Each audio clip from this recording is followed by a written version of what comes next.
Wrap us up the show. Hey, it's Jeremy from Bell to Bell with Bobby Blaze. Jeremy, how you doing, dude? Doing all right. What's happening, guys? Chilling, doing our show, man. How you Nice. doing? Oh, let's see. My wife had a flat tire on the way home, so it's me, 5 dogs, and a grandchild right now. So we'll see how this fucking goes. Oh man. What show did you do first, Jeremy? Was it Geekish Cast or was it? Yeah, it was Geekish Cast was the first show I did. My wife and her sister wanted to do a podcast about writing, so I bought them microphones and shit to get them started. Yeah. And then the new Star Wars movie came out, and I didn't shut the fuck up about it for about 2 weeks. My wife's like, hey, maybe you should tell the fucking internet about this so I don't have to hear it anymore. I was like, cool. So I started a show. So you got to do it. Which movie was it? Oh, this one was The Force Awakens, like the new, one of the newer ones. Yeah. You didn't like it, or you did? Oh, I loved it. But, okay. I live in George Lucas's hometown. I grew up on fucking Star Wars. I was 4 when the original movie came out. I've got, Princess Leia tattooed on one arm, the Millennium Falcon on the other. Oh, nice. I'm a giant fucking nerd. Yes. Do you have any of the original figures? Not anymore. I kept them up until the early 90s, and then I sold all the ones I had back then, for a couple $100. Because when you're, young, fucking somebody flashes a couple bucks at you, like, fuck them, take them, here. But what you could have now, yes. Yeah. Oh, man. That's crazy. And how did you connect with Bobby? That was, if I remember the chain of events correctly, he followed me on Twitter. I followed him back. And my wife, like I said, my wife is an author and she's self-published. So in Geekish Cast, I talk to a lot of independent artists who have self-published their own books or web series and movies and comic books. So it's a topic I'm into, but of course I also remembered him as a wrestler from the 90s. So yeah. I had him on, had a great conversation with him, and I asked him to come back on and talk specifically about doing publicity for self-published books. And I was fucking hammered during his second appearance. Nice. Yeah, well, we went and had brunch, and I drank about 4 bottles of champagne, napped for 2 hours, and thought I was good to go. And, the problem with getting boozy is your judgment gets fucked up. You don't know that you're fucked up. Yeah.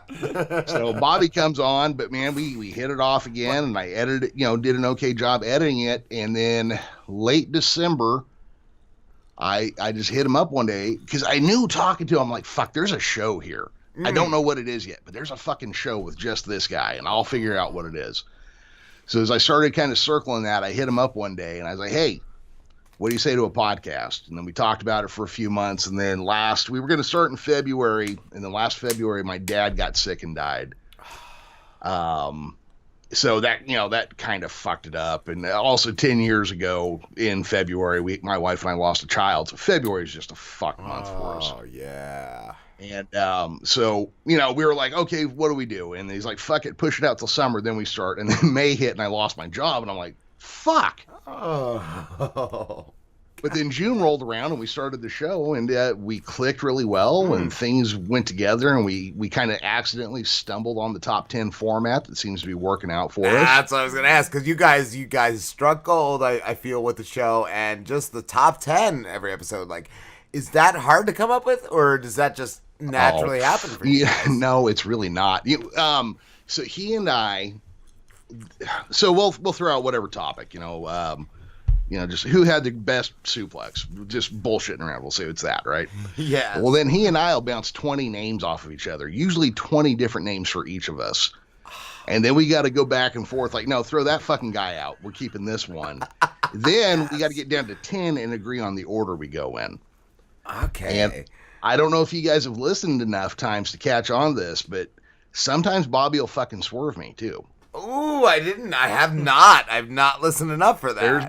There's been 2 or 3 episodes where we get to number 1 and he's like, fuck you. I'm going this way. And now I got to try to catch up to him. One time I just fucking ended the show. I was like, all right, fuck it. That's it. Oh, wow. I was going to say Bobby too. It's like, I love him. But I feel like, I don't know, I could talk to him till 5 a.m. and still want to talk to him. Do you ever have to force yourself to end a show? You know what's funny? My wife will comment on this, is sometimes me and him get done talking on the show Then we stay on the phone and bullshit for another hour. Yeah. Yes. You know, we're just like, fuck it. You know, we just talk whiskey and whatever horse shit and blah, blah, blah. And then my wife will like start poking her head in the room, like, you got other shit to do today. I'm like, oh, fuck, that's right.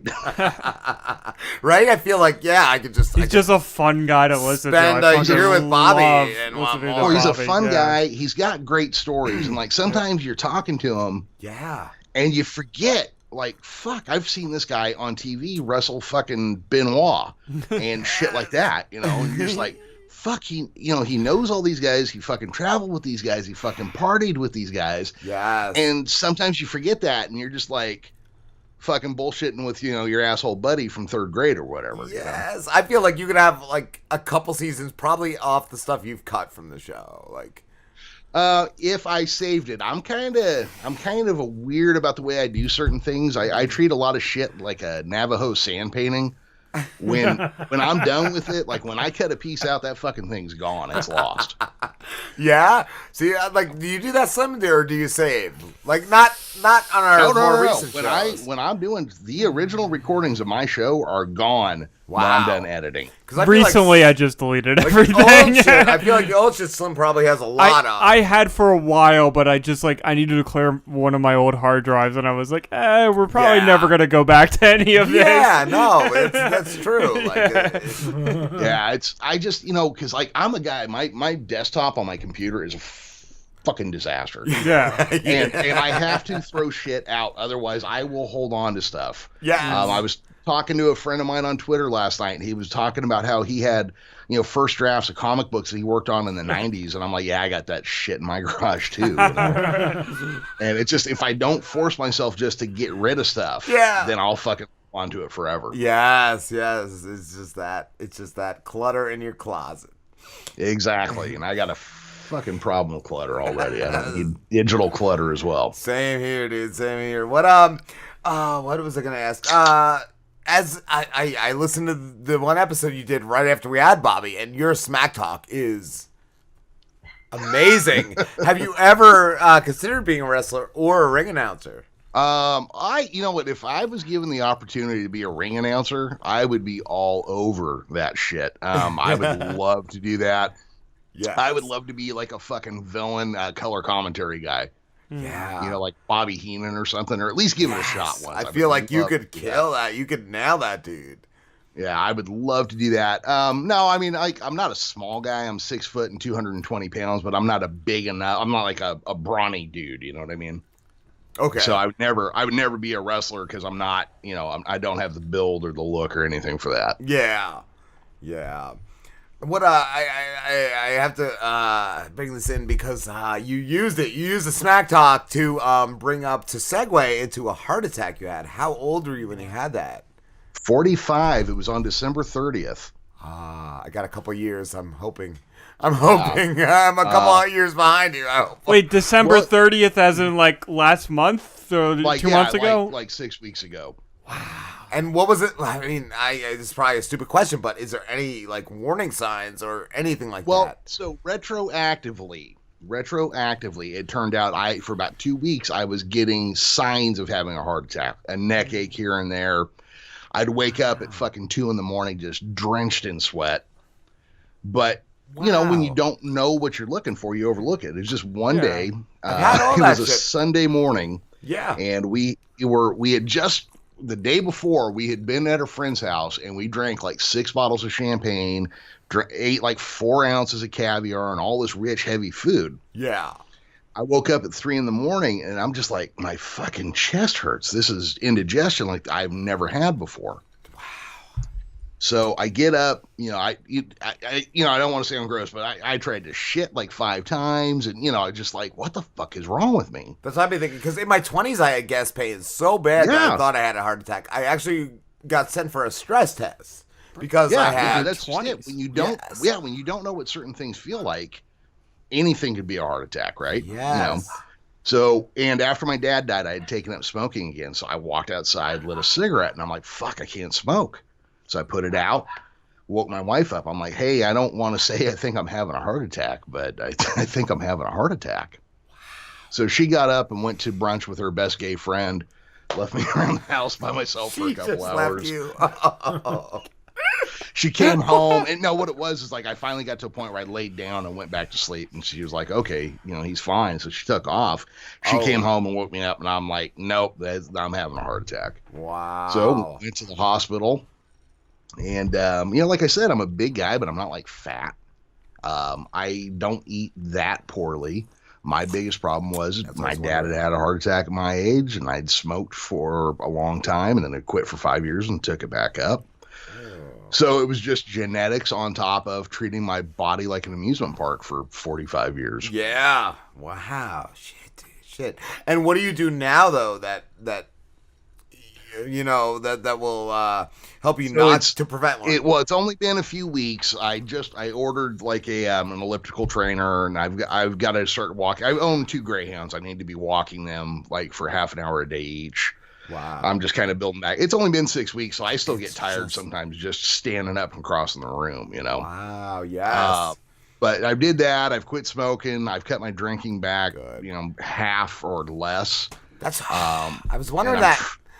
Our friend Jay had something with his heart, and for how long, Slim? He couldn't have coffee. He couldn't have a beer. He still doesn't do anything with caffeine. I think he cut that out completely. What? But yeah, That's it was such a drastic change. Like, yeah, it was yeah. Probably a good half of a year, like maybe 6 months, that he couldn't have any alcohol, which was really hard for this guy because he loved beer. I'm the same way. So I don't know if I'm doing a wishful version of what my cardiologist said, but when I first went to the cardiologist, which was 2 weeks afterwards, and told him, I go, I've had red meat once, I've had 2 beers, I haven't had a cigarette, I haven't, done any of this other stuff. He just kind of looked at me, he goes, I'll tell you what, he goes, I'm not going to tell you to eat and drink whatever you want. He goes, but if you're not smoking, don't stress out about the other stuff.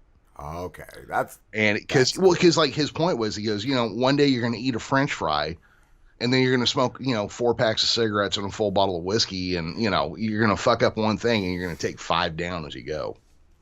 I know, like, it's so hard to quit the smoking. I remember certain times a family member has died from a smoking type thing, and I'm just like upset as hell in the driveway just chain smoking. Like, it's just something that is just such a crutch, and it's one of the worst things. Oh yeah, and you get nothing from it, but But it's like I was telling somebody the other day. Fuck, I love cigarettes. I do. It's the smell, the act of it. Yeah, the walking outside. You get to take 5 minutes to yourself and take a couple big deep breaths, and nobody fucks with you because you stink, and everybody tries to stay away. Yes. But yeah, I mean it is. And this is the second time I quit because like I'd quit for 5 years. And not, fuck, I don't want to come off like a bummer. I'm talking about everybody around me dying all the time. But my grandmother died of COPD. So for 5 years, I got to watch her slowly suffocate. Yeah, that's the worst, too, when you see somebody. It's fucking terrible. It's horrible. Yes, and you're still doing it. Yes. Yeah, and so, that was kind of enough. And my doctor one day just said, "Are you ready to quit?" And I'm like, "Yeah, let's pin this fucker to the wall. I'm done." Yeah. So how did you quit?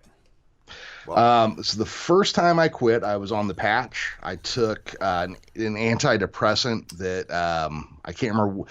One of the names it's under is Wellbutrin. Wellbutrin. I've tried that. It gave me crazy dreams, dude. People that dream bad on that shit go fucking bonkers. The other thing I did was I took McDonald's milkshake straws, right? And I cut them to the length of cigarettes, and I stuffed them in every pocket, every part of the console, the glove compartment, everything my hand could go to find a cigarette. I carried a shit ton of straws cut to the length of cigarettes. Wow. And if I needed to smoke, I grabbed one and I acted like I was smoking. And that worked? It worked. Wow. Because one of the things with smoking is that people don't really tell you is that the chemical addiction's gone in 3 days. The constantly moving your hand to your face and taking breaks from shit is a physical habit that takes forever to break. Yes. That and I've thought about that too. Like I quit with the patch once for maybe like 6 months, but that's the thing. You always then you have a few drinks with your buddies and you want that stupid cigarette. Oh yeah. Stupid time alone. Also, like one of the last times I tried to quit, I think I quit for like a half a day, and I was walking into a convenience store to get a coffee on the way to work, and somebody held the door for me, and I was so mad. I was like, "What? You don't think I can hold the door for myself?" Like, I wanted to kick this guy's ass for doing something nice to me. I'm like, "No, I need a cigarette," and I bought a pack of cigarettes as well. So yeah. After you smoked that cigarette, you're like, that guy was kind of cool. That guy was a really nice guy, and I knew it. I knew in that moment I should have been like appreciative, but I just was so mad. I'm like, what? You don't think I can hold my own door? I'm gonna fucking kill you. And I was just that insanely mad, like for no reason. Oh yeah. Last Friday, I stopped at the grocery store on my way to work at fucking 6:30 in the morning, and I went in and I got like some snacks and a thing of iced tea because I drink like 2 gallons of iced tea a day, and for some fucking reason, man, when I got the register, I'm like, and a pack of Marlboros on a lighter. And I'm thinking to myself, I'll just smoke one, just one, throw the rest away, right? Yes. So I walk outside, I walk to my car, pop the trunk, and I throw the shit in there, and I'm getting ready to open that pack of cigarettes. And this kid, I'm going to say kid, he could have been anywhere from 20 to 35, dirty, whatever. Yeah. He goes, hey, is that a Lincoln? I'm like, yeah. And I shut the trunk. And he goes, man, that's a nice looking car. I said, thanks. He goes, you mind if I get a cigarette from you? I said, you know what, bud? I said, here, just take them all. Just go ahead. That's kind of like, let him go. And I'm like, fuck, that was a close one. Yes, yes. I admire that though, that you did that. Like that's amazing. Yeah, because I was like ready to buckle. Like, well, for all intents and purposes, I'd fucking buckled. I just didn't like the cigarette. That's all it was. Yeah, but that is a better outcome. That's great though, Jeremy. What I wanted to say this on some of your episodes. You had the top 10s. I love the what the fuck moments episode. I don't know if I got through it all, but did you guys talk about Owen Hart? So we have talked a little bit about Owen here and there. We have not done an episode about him yet. Okay. Guys, we don't want to be a fucking bummer real often, Yes. And because like the Von Erichs are one of my favorite wrestling families. And after my wife and I lost our child, I showed her a documentary about them. And I don't know if you know who they are, but they had 6 children, 5 of whom died under the age of 35. Ooh. And they only have 1 left. So anyway, it wasn't like a thing where like, oh, look, we have it better than them. It was just one of those things like, look, other people know what we're going through. Yeah. And, it was just one of those things. And Kevin Von Erich has actually written to Bobby after we've talked about him on the show. I don't know how often he listens. I assume with our potty mouths, not real often because he's a good Christian boy, Yeah. You got me up there fucking all the time. Just, I'm an atheist and I drink too much and fuck you, And so I don't know how often Christians listen to the show. Yeah. But, Yeah, I don't need that demo. I don't need that demographic, bro. No, it's just, like I said, I don't want to offend anybody purposefully. That's not my fucking gig. Yeah. But, at the same time, I am fucking a godless heathen. So, Oh shit! But yeah, so we haven't done a whole lot. Like I'm one of those guys, like Benoit with what he fucking did. I years. Well, I didn't watch wrestling for 20 years. Hanging out with Bobby fucking is bringing that back around. That's what I was gonna ask too. Like, because I think I stopped towards. It wasn't long after Owen passed that I stopped. Yeah. I just don't know. I was just done with it. I never got into the WWF. I was always a WCW fan, and the last thing I remember is like I loved Goldberg because he was undefeated, and then I fell off after that. Well, yeah, I was a bigger WCW guy. Well, to be fair, I was a big NWA guy back in the day. Pre-WCW, before Ted Turner bought the company. I just like the Southern style a little bit better.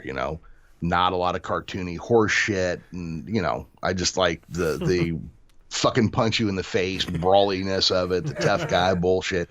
There wasn't dudes wearing glitter and shit, and the music wasn't a big deal. It just came out, stomped your ass, and went on about. I needed the music and glitter, bro.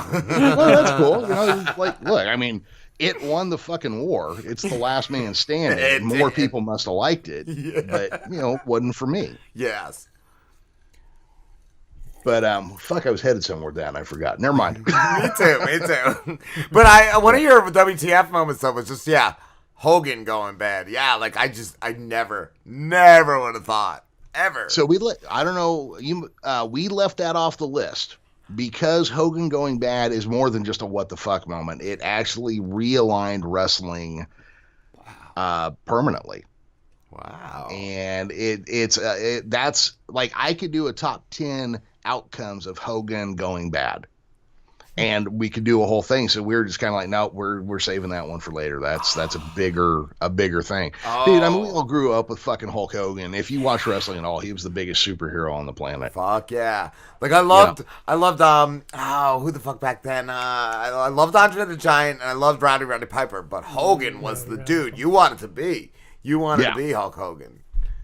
Yeah, that was the thing. Except, guys like me, we, fucking rooted for the villains, but... So I didn't do that till I got older. And I want to bring this up real quick, Jeremy. Just going back to just trolling friends.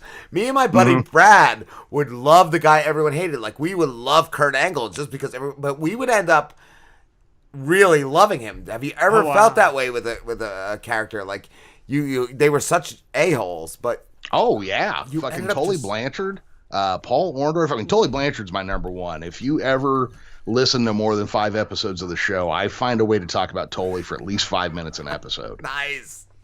Even to the point where we did a top 10 reasons we hate Tully Blanchard episode. That's great. Yeah. He was like 5'10", 230 pounds. He was just kind of like a mini Nature Boy is what he was, like not quite as cool as Nature Boy, not quite as flashy, but he would go out and barely win a match and then come out and just shit talk like a motherfucker. Like he had just saved your life by stopping whooping your ass. That's how he'd talk about a match that he barely made it out of. He was just great. Yeah, absolutely. Well, and I love bad guys. Hang on one second, guys. I'm going to let this fucker out. He needs to get out. I always rooted for the bad guys. That was just kind of my thing. Okay. Nature Boy was one of my favorites. Paul Orndorff, I don't know if you guys ever saw this, but he was in a tag match as Hulk Hogan's partner. They win the match, they raise their arms, and he fucking clotheslines and pile drives Hogan. And I was just like, holy shit, that's the coolest thing I've ever seen. What a dick move, but that's absolutely. Great. Yes. He probably went back and pinched his wife's ass, too. I mean, keyed his car or something. Fucking asshole. Yes. There's something to be loved about that scumbag. Oh, yeah, I love that kind of shit. Yeah, loving the guy that nobody loves. And then, I ended up totally loving him. Yeah. Were you going to say something? Yeah, absolutely. Yeah, I was just curious because, like I said, I'm a 90s kid, and I got into wrestling when it was like WCW, WWF. All my friends in school, elementary school, I guess at that time, were into like the WWF. I was like, nah, I love WCW, fucking Sting, and then Goldberg. That's like the last thing I remember, and he was like undefeated. So it's like a 2-part question. 1, did Goldberg ever get defeated? Because I don't remember.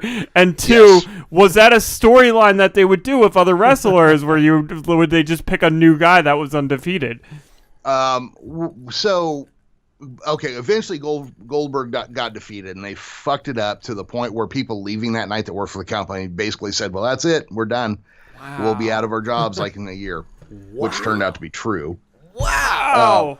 Yeah, because that was what they had going for them, So they beat him. They beat him dirty. And they've done other like undefeated runs. But here's a little fun fact for you: if you ever have Bobby back on, he was number 67 to lose to Goldberg. Wow, that's awesome! Drop jaws there, wow. Jeremy. Oh my god, I can't wait to have Bobby back. Wow. Yep.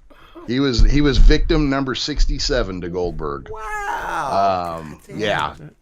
But yeah, he was one I loved because he was basically the Road Warriors, but as a single guy by himself. Yeah, I think that was so great. Yeah, he didn't have a team. Real. Like I did like Sting because he had like the NWO and he was just the fucking face paint and everything. You know what I have in my closet, Jeremy? I have a Gilbert shirt signed. Gilbert Do you is remember, fucking hilarious. Do you remember Gilbert? Yeah. He never won a match. No.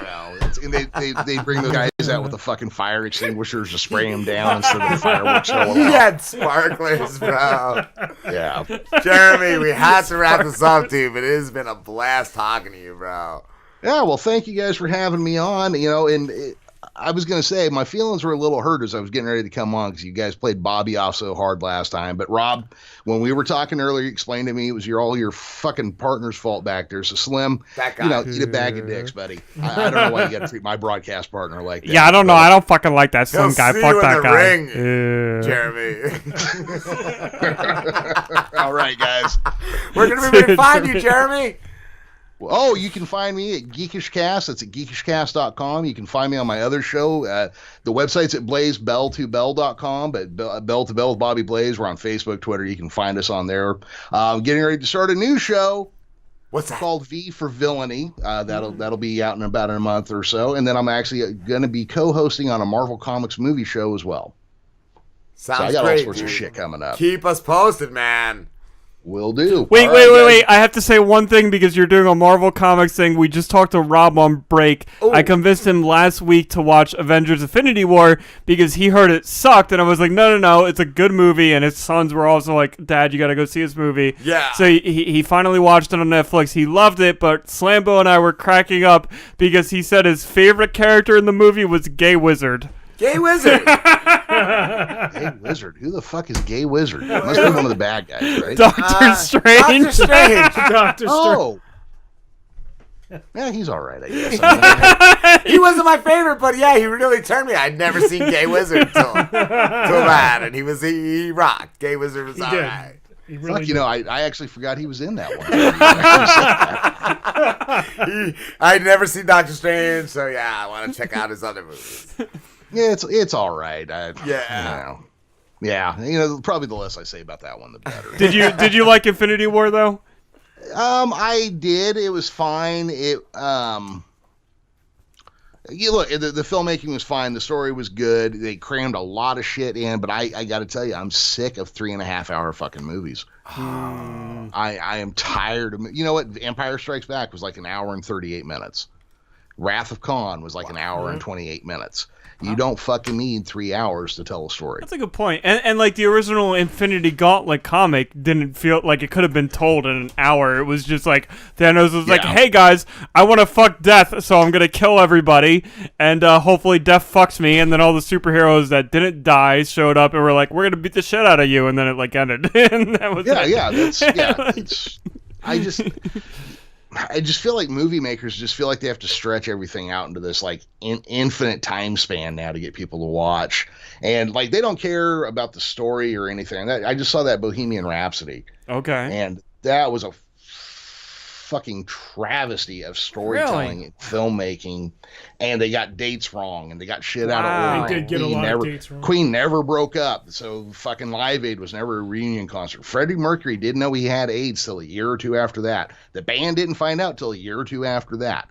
Queen had just toured Japan before they did Live Aid, so they did not have a 2-year period where they didn't play together. It was just, the whole thing was just wrong. So they just made a lot of shit up because they thought like, oh, people are gonna love this made up shit. They basically That's shitty. took the entire story of Spinal Tap, fucking sanded off the fucking numbers and shit, and said, we'll just put the Queen's music and names on here and just release the same movie again.